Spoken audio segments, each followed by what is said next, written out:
Bernie, it's Bob and Tony here on our Eastern Connecticut TV studio. How are you tonight, Bernie? Good evening, Bernie. I'm doing great, guys. How you guys doing? Very good. And Bernie, it's a pleasure and honor to have you here. Chris and I on the radio side had a blast talking to you 2 weeks ago, and it's truly an honor. And thank you for your cooperation and willingness to come on the TV side. Well, it's always great to be there, guys. Thank you. Thank you. So I'm going to give a little background of Bernie for our television viewers. First of all, Bernie drafted in the 4th round, Tony, of the 1980 draft by the LA Kings. Went on to play 18 seasons with 6 different teams in the NHL. Played in a total of over 1,100 games. Scored 475 goals, 734 assists. That's over 1,200 points. He is one of 8 players, Tony, to score 70 in a season ever, and one of 5 players to score 150 points. We'll get to that magical season as we go on. And again, he was a 3-time All-Star, and again, it's a pleasure welcoming him to the show. And first of all, Bernie, I always like to start off by talking about the childhood of people that come on the show. Now, you spent your childhood in Canada. Obviously, the majority of the athletes we've had on the show, Bernie, were born in the States, so it's very refreshing to get a perspective on what it was like growing up north of the border. I know lacrosse is very popular up that way, Bernie, and you had the baseball team in Montreal. Was it always about hockey with you as a youngster? Well, actually, I played every sport. I actually, in Canada, we have the summer games, similar to the Olympics for the world. I played in the summer games in baseball. Played a lot of baseball as a kid, played football in high school, started playing golf. But obviously for Canada, hockey's the real deal, right? Yeah. You're born with skates on in Canada. Every kid plays hockey, and, it was no different for me. I played hockey since I was 3 years old, and, love all sports, but hockey's, up in Canada, hockey's the main sport. And how about early sports heroes, Bernie, as a young man, both in Canada and perhaps internationally for you? Well, my dad was my hero as far as that goes, hockey-wise. Right. Mm-hmm. Until I got a little older, and then Brian Trottier with the Islanders was a guy I loved to watch. And I since had a great opportunity to meet him. Hung with them, so I obviously picked the right guy there. So he was the guy that I looked up to the most, later on in life. And Bernie, I mean, as we talk to Bernie, we have pictures of a collage of pictures of Bernie on the TV screen at different phases of his career, actually in all 6 different uniforms. So we're showing them on our screen right now. Tony, question for Bernie. And Bernie, good evening. It's a pleasure to have you. You know, we're in Connecticut, and Bob and I go back watching the New Haven Nighthawks, and they're no longer there, Yeah. and the arena's not there. Was it fun to play in New Haven? No, absolutely it was, yes. As a player, right, that was my first. I obviously got drafted by the LA Kings. They were the farm team. That was the first place I played as a pro. It was a great place to play. I enjoyed myself everywhere I went, and New Haven was a lot of fun. Yeah. And as Tony just mentioned, No more. that 81, yeah. It's no more. Bernie, down there now. I was still in college It's a at the time. parking lot, Bernie. And I would go to the games with my best friend. He was a Nighthawk fanatic, had season tickets for years, and we were in the stands mostly every home game there. And I asked you this about on the football show, your memories of just the town. I mean, Tony still maintains an office down there, so but the Coliseum is no longer. There's no hockey there, but I'm sure you have some fond memories of the neighborhood. Oh yeah, I forget what God, where'd I stay? Stayed at this little hotel there. I'm drawing a blank, but New Haven's a beautiful little city to live in. Yeah. And I was only there for about 3 months, but definitely enjoyed my time there.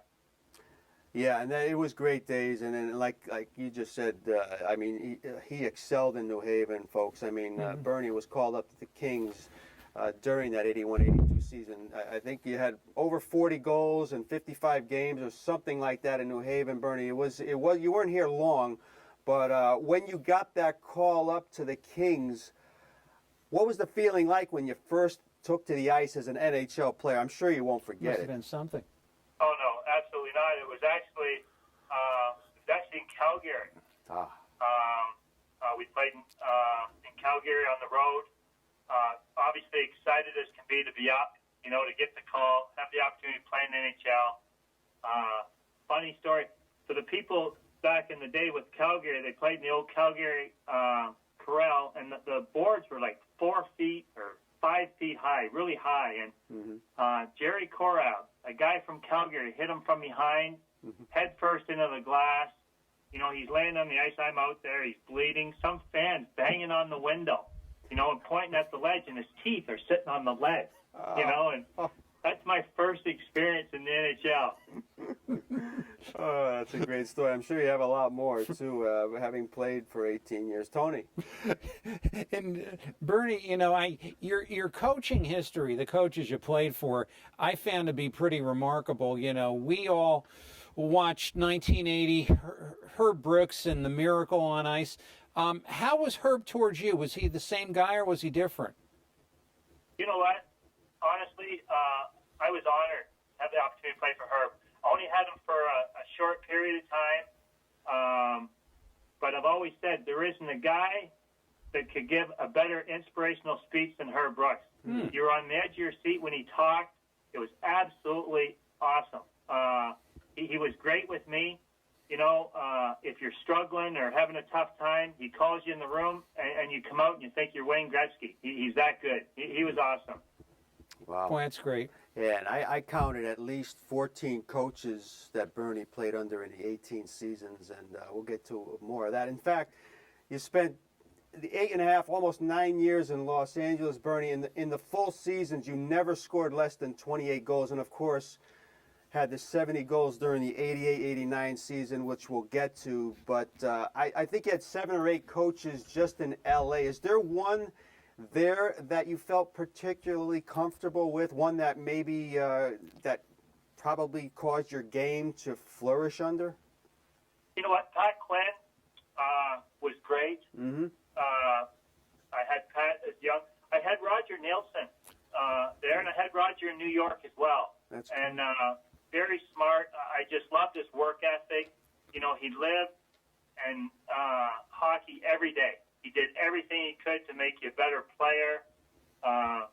So those two guys were probably the 2 best coaches I had in L.A., no question. And we mentioned the 3-time All-Star, the 84 and 89. You were in L.A. What is it like playing in an NHL All-Star game, Bernie, among the best of the best? And, of course, at the time we were talking about guys like Gretzky, et cetera, who we'll talk about in a minute. But what's an NHL All-Star game like? That must be something.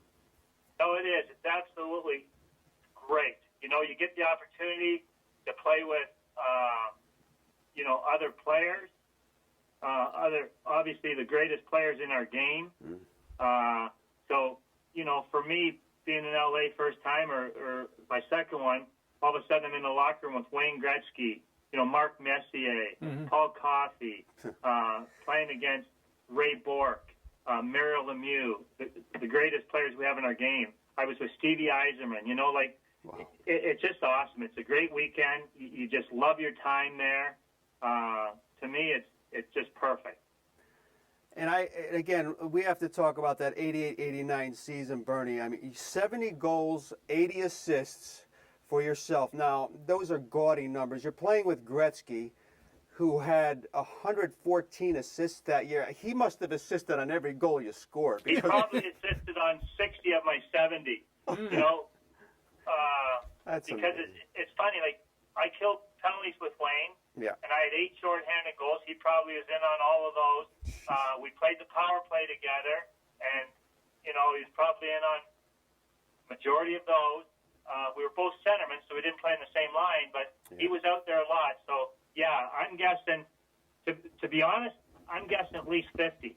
That's just incredible. And I have to ask you, again, I know you've been probably inundated with this over the years, but I had first seen Gretzky at the Hartford Civic Center, and you were familiar with the area, Bernie, back in the day when Edmonton would come play the Whalers. And he's one of those athletes, probably there's been 5 that have ever lived that were, when they were on the top of their game. Now, this guy I had seen when he was a youngster, basically, when he came to Hartford. And Bernie, it was almost chilling to see how good this guy was. It was like, I've never seen anything quite like it. A young guy like that on the ice, it was like a man playing against boys. So I can't even imagine when you played with him a few years later, how good this guy, I mean, when you were practicing with it, you must have just marveled when you watched him in practice. Oh, yeah, absolutely. With Wayne, it's expect the unexpected. You could be in a crowd of 4 or 5 people, and all of a sudden the puck's on your stick. Yeah. I tell people every day, and I truly mean this, because I get asked that question all the time. What's it like playing with Wayne? And, yeah.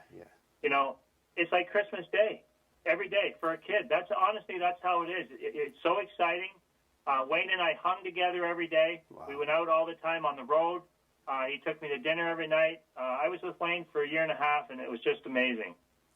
Yeah, there's just a few athletes that come to my mind that were just so far ahead. The numbers are gaudy, but the talent, it's when the puck hit his stick in Hartford, Bernie, the fans just stood up. It was that crazy back in the day, and that's, you could almost, a collective sigh that, and he was, the great one, he's in his 20s, and they're calling him the great.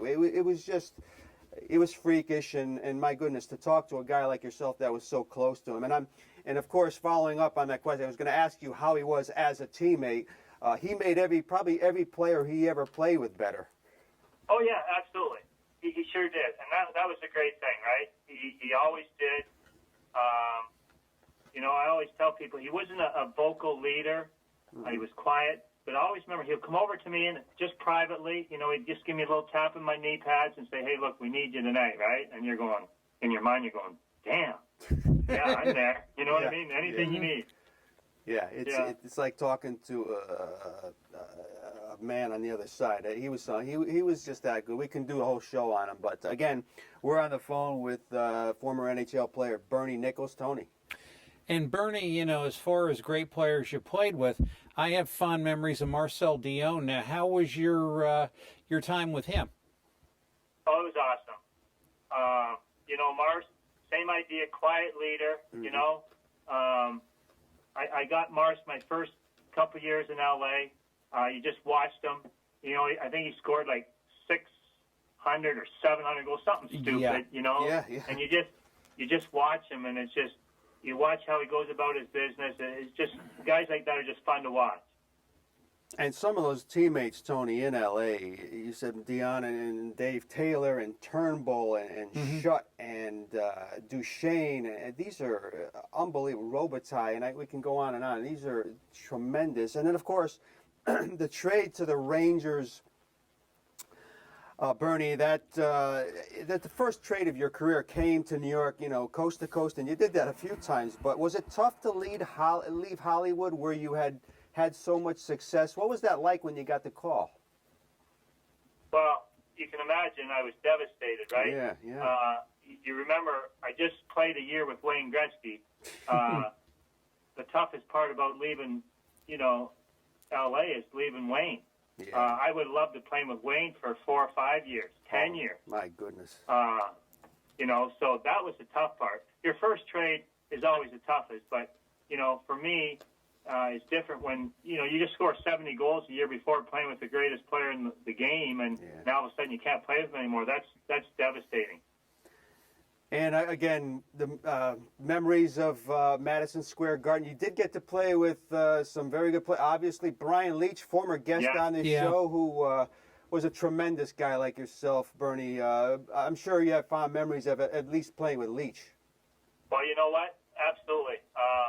One of the greatest defensemen I've ever played with. Yeah. I was forced to play with Chris Chelios, I actually caught Larry Robinson at the end of his career, but it was Brian's first year. Mike Richter's first year when I went to New York. Yeah. Having the opportunity to play with those guys for a couple of years, they're both Hall of Fame players, magnificent people. And I always said, like, you can be traded anywhere, but to be traded to an original six team, the New York Rangers, playing in Madison Square Gardens, that was pretty cool. Yeah, the Garden could get pretty electric back in the day, as you remember, Tony. It was pretty crazy. For sure. But, okay, Tony. And Bernie, out of all the teams that you've been with, if somebody were to say to you, who do you most identify with, what would you tell them? What player? No, what team? In other words, what team? Well, it would probably be the LA Kings, just because I was there the longest. Yeah. I actually went back there in 2012. I was an assistant coach when they won the Cup. I was there for a couple of years. So I was there for 10 years, right? So, like I say, I loved every place I went. I got to play an original six team. I played for the Chicago Blackhawks. Yeah. What a magnificent arena, a city to play in. I played with Chris Chelios, Jeremy Roenick, Eddie Belfour, Gary Suter. As a Canadian boy, I got to play in Canada. I got to play in Edmonton. So, I played in some great cities. Played in New Jersey. Great hockey town. So, but to be in LA, your first team, be there the longest, that's kind of the team I identify myself with the most. Well understood. And Bernie, you mentioned the short stint in Edmonton, then New Jersey. Tony and I remember the Brendan Byrne Arena very well down there. We do. Yeah. And, there's some great players there. You had Scott Stevens, Richer, Holik, Brodeur, of course. I got Marty his first year. Yeah. And, him and Mike Richter the same time in their first season. So really cool. Great players, obviously. Scotty Niedermayer. Yeah. Scotty Stevens. Wow. And was that team more than any of the other teams that you had been played on, Bernie? Was it a more defensive-minded mindset under like a guy like Jacques Lemaire? Well, you know what? Jacques may have been my best coach I ever had. Wow. As far as being smart, teaching you. He taught me defense, but he allowed me to play offense. He taught me a full game. They were defensive-minded, as a team, but he still let us skilled players use our skill, but very smart. Just an unbelievable coach, Jacques was. And, he was one of the reasons why they won cups in New Jersey. Yeah, very good hockey, man.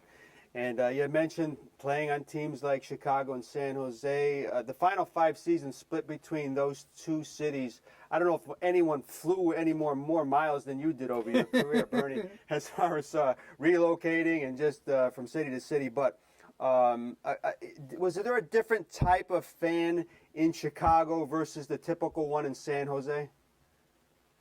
Well, you got to remember, it's an original 6 team, right? Exactly. So, loud. I've always said, for anybody to go to a playoff game, every arena, is great. But as loud as the arena gets in Chicago, just the way they approach it, it's really pretty special. Like I said, every city has great fans that I've played on, and even teams I don't. Hockey fans are just unbelievable fans. And trust me, I love them all everywhere I played. But there's no place louder than Chicago. The old stadium was the best. 22,000 fans there screaming right on top of you, a small building. That was pretty cool. That was an old place. The Bulls played there, right, Tony? They did, yeah. Holy cow, yeah, the Chicago Stadium. And, it can get kind of crazy there. Again, we have just a couple more minutes with Bernie Nicholls. Tony. And, Bernie, we've had issues in this country with retired baseball players getting shorted on the pension and retired football players with the head injury issues. How, you're an ex-NHL player, how have you been treated? Well, our pension's awful to start with. Like, Alan Eagleson screwed the players over terribly. they got it right now with the current system, but the ex-NHL players in the past, their pension's awful. It's somewhere around, you played 1,000 games, it's like maybe $2,000, a month, and it's Canadian. And we played U.S., Wow. We paid U.S. on it, so it's just awful. That's pathetic. That's sad. And we were reading this week about Major League Baseball. I believe, Bernie, if you played 10 years at a decent level, I think you're at $200,000 or something. All you have to do is appear. Oh, for sure. Yeah, and that's, again, for guys like Ortiz going out here who made, millions and millions and millions, it may seem like a drop in the bucket, but, man, for other sports, and we've talked to people here, Tony, about pensions. It's so sad. It is so unbalanced, but, they could have done a lot better there. Again, on the phone with Bernie Nicholls, the great NHL star from the past, and how about former teammates that you played with, Bernie, that you remain very close to this day, and maybe players in other professional sports that you were privileged to know over the years? Well, Chicago, I played a little golf with Michael Jordan. Oh, wow. I think everybody knows who he is. I still do Wayne Gretzky's fantasy camp. Oh, wow. Still in contact with Chris Chelios a little bit. I always said, obviously other than Wayne, if I could play with one player my whole career, it'd be Chris Chelios. Just a magnificent person, works hard. I go to L.A., and I do a lot of charity golf outings and hockey stuff. You get to play with former players, Glenn Anderson, guys that, Brian Trotch, I play with him a lot. So you get to see guys like that, and it's always fun, guys you didn't play with, but you get to play against. And, in golf outings, you play with guys in different sports. I've been fortunate enough to do a lot of that. So that's one of the cool things about, being an ex-professional athlete is getting the opportunity to meet other athletes and play, either hockey or golf with them. So it's been fun. And as you know, on the football show where we talked a few weeks ago, Bernie, we usually talk to ex-NFL players and any guys that played more than 5 years in that sport. They're all banged up, and we always talk about horrific injuries and how the guys are doing today. It seems to me, I think you played 3 years in a row. You played every game, but you pretty much stayed injury-free the majority of your career. Without getting too personal, your health now, as far as from your hockey career, as far as an injury standpoint. What you may be bearing. Well, I'll run through my injuries real fast. I broke both my feet. Okay. I broke my ankle. I partially tore my left knee ligament. I tore my left hamstring. I had a hernia. I had a lacerated spleen. Wow. I tore rib cartilage. I separated my left shoulder. I broke my wrist. I broke my thumb. I broke 2 fingers. I broke my jaw. I had 25 stitches above my eye. I had 9 stitches, had my nose coming off, had 9 stitches there, had 7 stitches in my tongue. My goodness. I've got a couple concussions.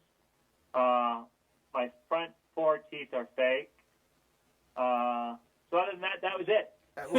Yeah, it's so the answer here, I guess, it's a contact sport, and it's a professional contact sport. You don't get out unscathed, but again, I know it's a day-to-day thing, Bernie, and you're my age, and my goodness, it's all about trying to stay young. I know that. Tony, you had a final question? Yeah, I'm just curious, Bernie. We often talk to the baseball batters and say, who was the roughest pitcher you faced? Who was the goalie from hell as far as you were concerned? Wow. I would have to say probably Patrick Waugh. I didn't play against him a lot. I had success. I had success against most of them that I played. Sure. Even Grant Fuhr, Hall of Famer. Yeah. I played well against them. Mm-hmm. But I would go a step further and say the toughest person I ever played against was Mark Messier. The one guy I hated playing with the most. He was big and strong. He was mean. Like he was the guy that I hated playing against the most. Yeah. Like I loved his competitiveness. I would love to play with Mark. I have so much respect for him. I would just hate to play against him every night. And you could only imagine, Bernie knows as well as anyone, those old Oiler teams with Messier, Gretzky, Coffey. You wonder why they were so good, right, Bernie? I mean, it was crazy kind of talent. I mean, just crazy kind of talent. And you had mentioned the things you're involved with now, Bernie, as far as, you know, as a recreational type stuff. I mean, skating. Do you do some skating? I mean, other sporting activities to try to stay young like I do? Oh, absolutely. I play a lot of charity games to this day. That's good. Still do a lot of fantasy camps. I have a company out. It's called allsportsmarket.com. It's the first ever real money sports stock market. And we have a promotion right now. And sign-up's free, and it's not gambling. If you go to allsportsmarket.com/Bernie, you get a free share in any sports team you want. It's free, and but the concept's brilliant. You know, like I don't know any sports fan that wouldn't want to feel like they own a piece of their favorite team. You know, it could be the worst team in the league or the best team in the league. To feel like you own a share in it, and it's real money. And like I say, it's not gambling. If your team loses, you don't lose it. It's investment. We've done it just like the New York Stock Exchange, but instead of gold and silver, you're investing in the New York Rangers, Toronto Blue Jays, LA Kings. It's awesome. That is great. It sounds like a lot of fun. We wish you a lot of luck with that, and our best to your family. And again, hopefully, on one of the 2 shows, we'll probably talk to you again. It's been a true pleasure, Bernie. And the time just flew by. Please keep in touch, and I'm sure we'll talk again down the road. It's a true honor to speak with you. It's been a lot of fun, Bernie. Thank you. Absolutely, guys. Thanks for having me. Appreciate the time. Good night, Bernie.